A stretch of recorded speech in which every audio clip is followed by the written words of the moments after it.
নমস্কার সবাইকে বন্ধুরা, আজকের সন্ধ্যার খবরে আপনাদের সবাইকে স্বাগত।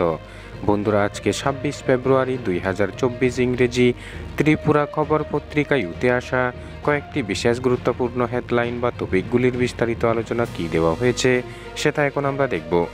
প্রথমে আমরা যেই হেডলাইনটার বিস্তারিত আলোচনা দেখব সেই হেডলাইনটার নাম হলো প্রথম দিনই বাজেট পেশ করবেন অর্থমন্ত্রী, থাকছে চমক। আসন্ন লোকসভা নির্বাচন দোরগোড়ায়, মাত্র ৩ দিনের জন্য বসছে বিধানসভা অধিবেশন। এখানে বলা হচ্ছে ১ মার্চ থেকে ত্রয়োদশ বিধানসভার বাজেট অধিবেশন শুরু হবে। এই অধিবেশন চলবে সব মিলিয়ে ৩ দিন। অধিবেশন শেষ হবে ৫ই মার্চ। মাঝখানে ২ দিন ২রা ও ৩রা মার্চ বন্ধ থাকবে বিধানসভা অধিবেশন। আজ রাজ্যের সংসদীয় বিষয়ক মন্ত্রী রতনলাল নাথ এক সাংবাদিক সম্মেলনের মাধ্যমে একথা জানান। তিনি বলেন, অধিবেশন আরও অন্তত একদিন বাড়ানো গেলে ভালো হতো, তবে লোকসভা নির্বাচনের কথা মাথায় রেখে দ্রুত অধিবেশন শেষ করার সিদ্ধান্ত নেওয়া হয়েছে বলে উল্লেখ করেন রাজ্যের মন্ত্রিসভার প্রবীণ সদস্য। তিনি বলেন, বিধানসভা অধিবেশনের প্রথম দিন ১ মার্চ অতিরিক্ত ব্যয় বরাদ্দ পেশ করা হবে।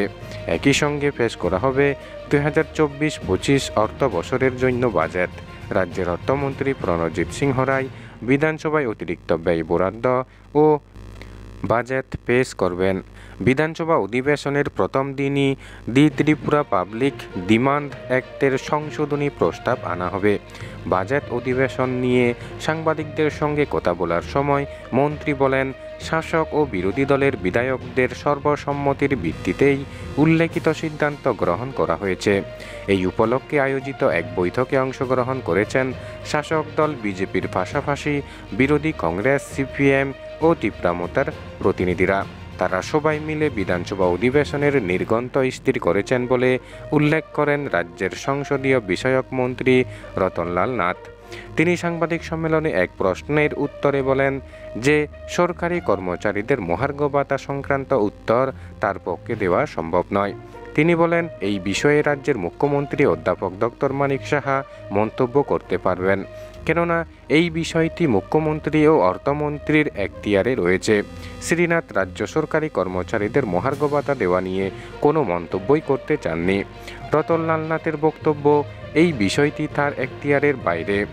এদিকে পর্যবেক্ষক মহলের বক্তব্য, গত কয়েক বছরে রাজ্য বিধানসভার অধিবেশন ক্রমান্বয়ে কেবল সংক্ষিপ্ত হয়ে চলছে।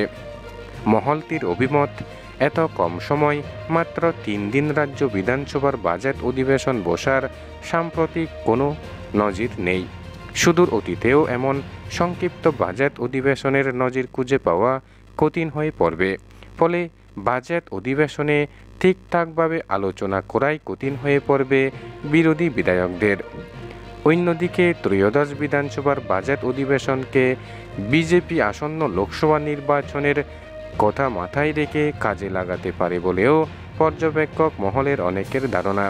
সেদিক থেকে এই বাজেট অনেকটা জনমোহিনী হতে পারে বলেও মহলটির বক্তব্য।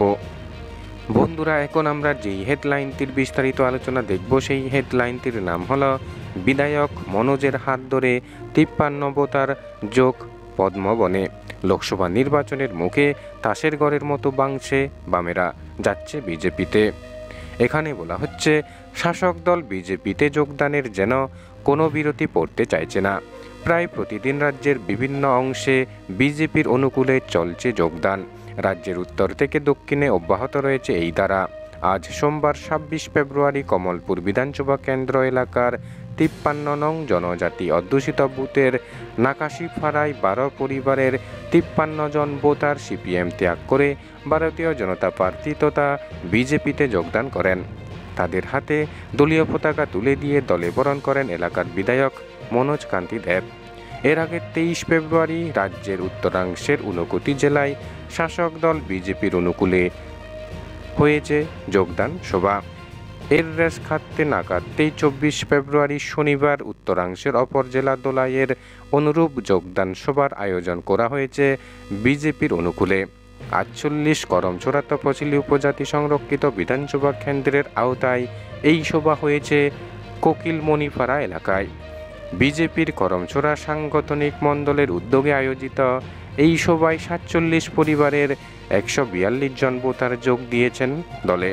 তাদের হাতে দলীয় পতাকা তুলে দিয়ে দলে বরণ করে নিয়েছেন পূর্ব ত্রিপুরা লোকসভা আসনের সাংসদ সহ দলের অন্যান্য নেতৃত্ব। আসলে আসন্ন লোকসভা নির্বাচনের আগে ভারতীয় জনতা পার্টি তথা বিজেপিতে যেন যোগদানের হিড়িক লেগেছে। প্রতিদিন রাজ্যের কোথাও না কোথাও বিভিন্ন বিরোধী দল ত্যাগ করে বিজেপিতে যোগ দিচ্ছে ভোটাররা। ২৩ ফেব্রুয়ারি শুক্রবার পাবিয়াচোরা মণ্ডলের উদ্যোগে বেতছড়া এনআর পাড়ায় এক যোগদান সভায় প্রদেশ সাধারণ সম্পাদক তথা বিধায়ক ভগবান চন্দ্র দাসের হাত ধরে সিপিএম, কংগ্রেস ও মতা ছেড়ে ৩৪০ ভোটার যোগ দিয়েছে বিজেপিতে। প্রদেশ বিজেপির উদ্যোগে সারা রাজ্য জুড়ে চলছে নানা ধরনের কর্মসূচি রূপায়ণ।